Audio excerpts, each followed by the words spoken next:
Assalamualaikum warahmatullahi wabarakatuh. Salam sejahtera untuk kita semua. Yang saya hormati Panitia Pelaksana Kegiatan Pengabdian kepada Masyarakat Internasional 2 Pekerja Migran Indonesia, Malaysia, Ganjil 2023-2024. Yang saya muliakan Bapak Ibu pekerja migran Indonesia yang saat ini sedang berada di Malaysia. Salam kenal Bapak Ibu semuanya. Sebelumnya, perkenalkan nama saya Rizka Dwi Kurnia MPMI. Saya berprofesi sebagai tenaga pengajar atau dosen di Fakultas Syariah IAIN Langsa. Salam kenal untuk kita semua, Bapak Ibu. Bapak Ibu, para pekerja migran Indonesia, izinkan saya untuk memberi wawasan serta pendampingan mengenai 4 pilar kebangsaan Indonesia sebagai wujud pendalaman dan pemahaman kita mengenai pilar-pilar kebangsaan dan untuk mewujudkan rasa cinta terhadap tanah air berupa rasa nasionalisme dan patriotisme untuk menjadi warga negara Indonesia yang baik dengan penuh rasa tanggung jawab. Bapak Ibu, para pekerja migran Indonesia, izinkan saya untuk memberikan materi mengenai penguatan 4 pilar kebangsaan bagi pekerja migran Indonesia sebagai bentuk aktualisasi rasa nasionalisme dan patriotisme sebagai warga negara Indonesia. Jadi terdapat 4 pilar kebangsaan yang dimiliki oleh negara kita, Republik Indonesia. Jadi yang pertama itu ada Pancasila, kemudian Undang-Undang Dasar 1945, kemudian Negara Kesatuan Republik Indonesia yang merupakan sebagai bentuk negara kita, kemudian Bhinneka Tunggal Ika sebagai semboyan negara Republik Indonesia.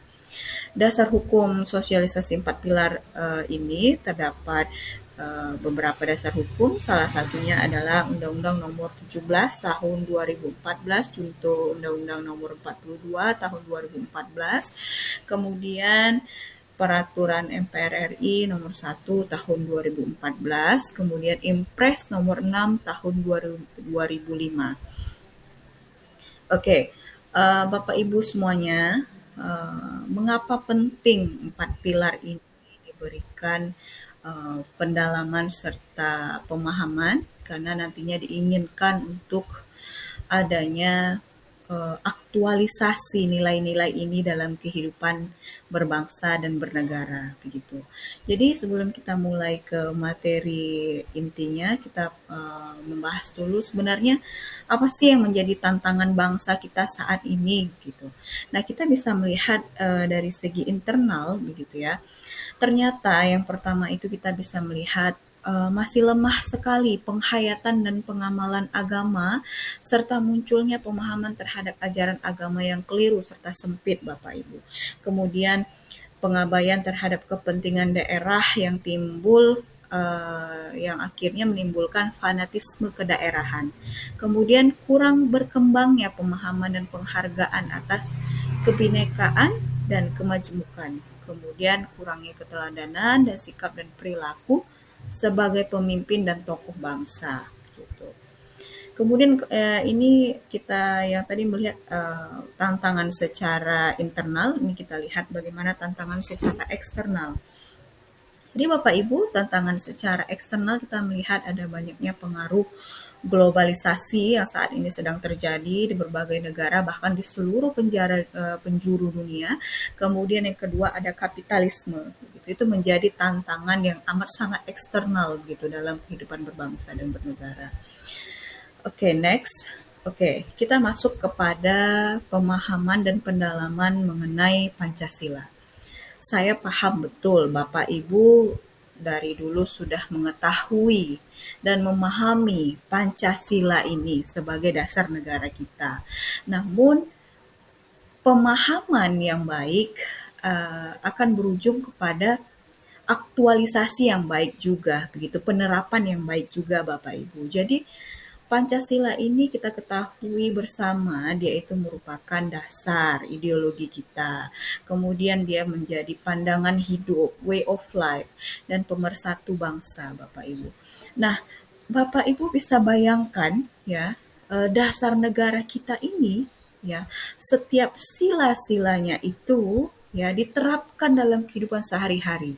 Bapak Ibu bisa bayangkan ketika sila-sila itu diterapkan dengan baik dalam kehidupan kita misalnya, maka yang terjadi adalah cita-cita dan tujuan negara akan terwujud dengan baik sesuai dengan harapan kita. Begitu. Jadi penting sekali bukan hanya dipahami, tapi diinternalisasikan dan diaktualisasikan serta diterapkan dalam kehidupan kita sehari-hari Bapak Ibu tentang Pancasila ini. Saya contohkan Bapak Ibu ya. Dari sila pertama ketuhanan yang Maha Esa. Bapak Ibu bisa bayangkan setiap orang menjalankan keyakinan agamanya dengan baik dan benar begitu. Setiap orang yang ada di Indonesia ketika menjalankan sila pertama, saya contohkan seperti tadi menjalankan ataupun menjadi insan yang penuh dengan kesalehan, misalnya kita sebagai orang muslim dan umat lainnya begitu menjalankan ibadahnya sesuai dengan ajaran agamanya masing-masing begitu menjalankan dengan amat sangat baik.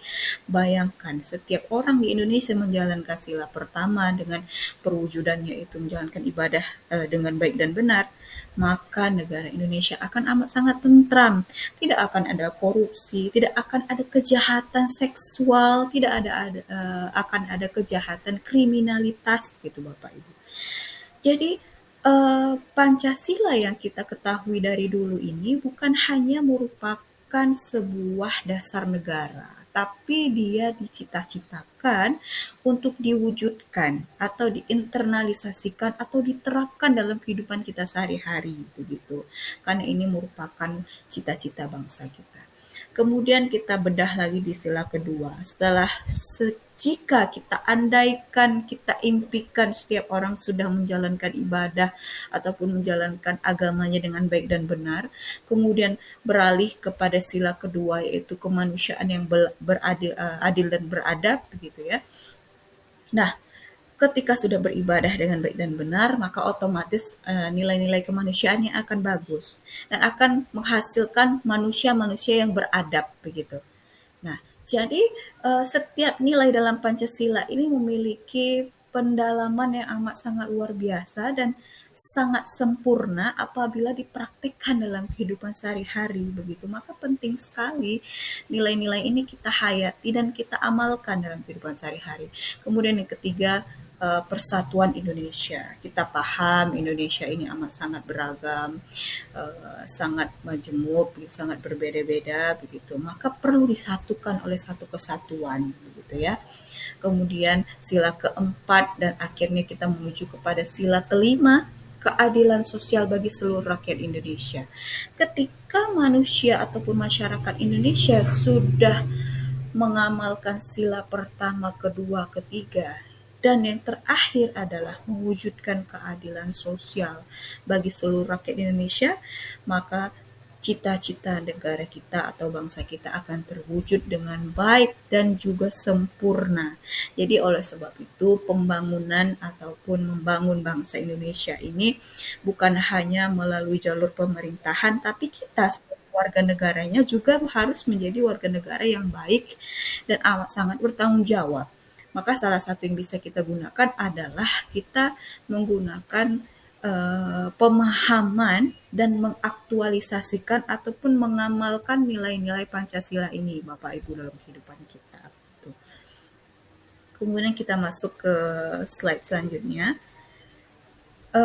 Selain itu kita masuk kepada bentuk Undang-Undang Dasar 1945. Jadi setelah pilar pertama Pancasila sebagai dasar negara, kita masuk pilar kedua Undang-Undang Dasar 1945 di mana Undang-Undang Dasar ini telah mengatur kehidupan bernegara dan untuk warga negara yang amat sangat mendasar, fundamen ya begitu ya. Karena isi Undang-Undang Dasar ini kita ketahui isinya itu hanya ada sekitar 37 pasal begitu ya dengan aturan tambahan dan peralihan. Jadi dalam Undang-Undang Dasar juga sudah diatur ya lembaga-lembaga negara. Jadi isi Undang-Undang Dasar itu ada 3 Bapak Ibu. Yang pertama itu adalah pembagian kekuasaan negara, yaitu lembaga eksekutif, legislatif, dan eksekutif, serta yudikatif.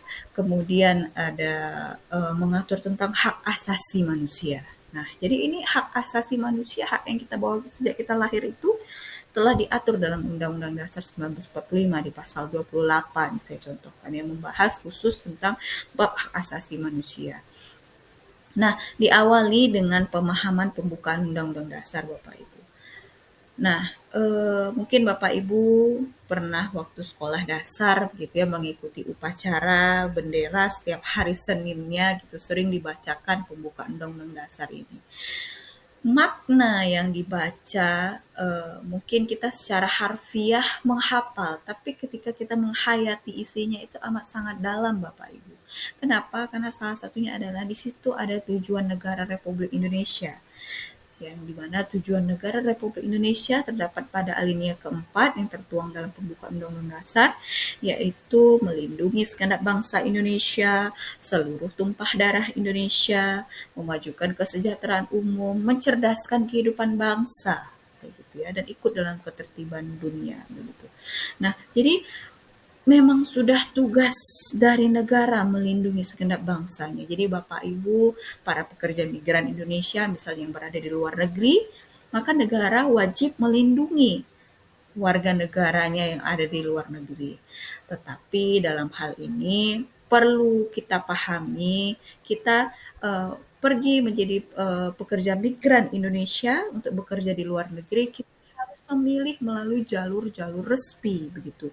Jalur-jalur yang legal itu sehingga kita dapat menikmati hak-hak kita sebagai warga negara Indonesia yang ada di luar negeri gitu. Maka kita harus cerdas juga memilih itu semua begitu ya Bapak Ibu. Jadi pembukaan Undang-Undang Dasar perlu kita hayati, dan untuk saat ini perlu kita maknai pembukaan Undang-Undang Dasar dan juga Undang-Undang Dasar yang telah mengatur segala macam kebutuhan dasar kita sebagai warga negara dan pemerintahan yang sangat fundamental gitu ya.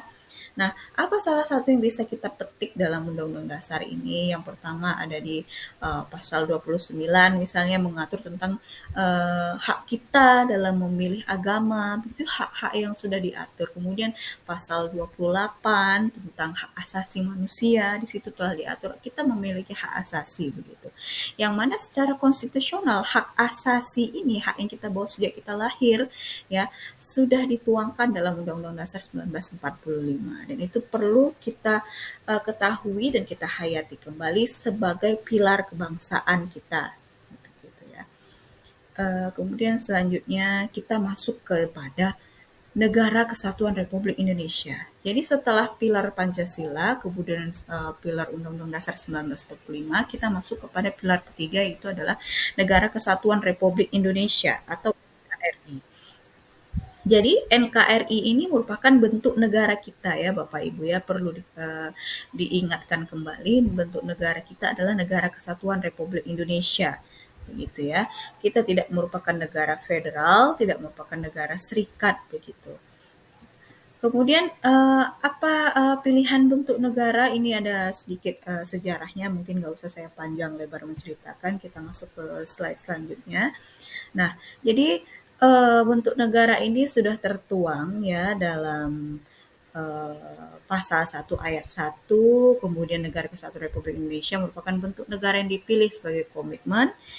Kemudian selanjutnya, jadi apa urgensinya kita mempelajari ataupun memiliki pemahaman bahwa konsep negara kita itu negara kesatuan. Jadi karena negara kita ini bentuknya itu adalah negara yang terdiri dari banyak-banyak pulau, yang kurang lebih ini didata 17.491 pulau. Nah, ini sudah menjadi merupakan bentuk negara kita, negara kepulauan gitu. Jadi dimanapun kita berada, dari Sabang sampai Merauke, selama itu batas teritorial Indonesia, maka kita adalah bagian dari NKRI, Negara Kesatuan Republik Indonesia, dengan segala keanekaragaman dan segala kekayaan alam hayati dan nabatinya, perlu amat sangat kita syukuri, Bapak Ibu. Kemudian next selanjutnya, kita masuk yang terakhir, yaitu adalah Bhinneka Tunggal Ika gitu. Nah, ini yang perlu kita sadari dalam kehidupan sehari-hari. Bhinneka Tunggal Ika merupakan simbol